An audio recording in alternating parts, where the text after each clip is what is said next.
ઘણા સ્ટ્રેસ માટેની ગોળીઓ ખાતા હોય, ડિપ્રેશનમાં આવી ગયા હોય, નીંદરું ન આવતી હોય, સ્ટ્રેસમાં આવી ગયા હોય, ગોળીઓ ખાતા હોય.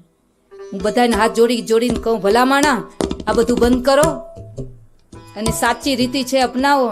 હાથમાં માળા ફેરવતા દ્વારકાવાળાના દર્શન કરવા જાઓ, માં અંબાના દર્શન કરવા.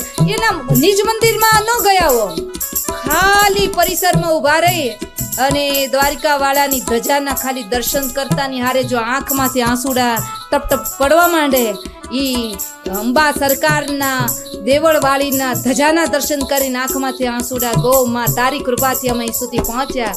એ આંખમાંથી આંસુડા પડે ને તમારો બધો સ્ટ્રેસ જતો રહેશે. ગોળીઓ ખાવાની બંધ કરવી પડશે. આનાથી મોટામાં મોટી દવા બીજી કઈ હોઈ શકે? પણ ઘણાની માળા કરવી તો ગમતી જ નથી.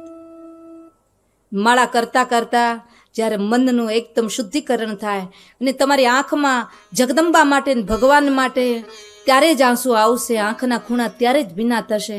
તમારો અંતરાત્મા એકદમ શુદ્ધ સ્ફટિક ચોખ્ખો પારદર્શક બની જશે ને ત્યારે જગદંબા ભગવાન માટે જ્યારે આંસુ આવશે અને ત્યારે માનજો કે અમે જગદંબા સુધી પહોંચી ગયા, ભગવાન સુધી આપણે મંદિરે પહોંચ્યા કે ન પહોંચ્યા, પણ મારા સુધી જગદંબા અવશ્ય પહોંચી ગયા. એની આ પ્રમાણ છે ને એની આ ખાતરી છે.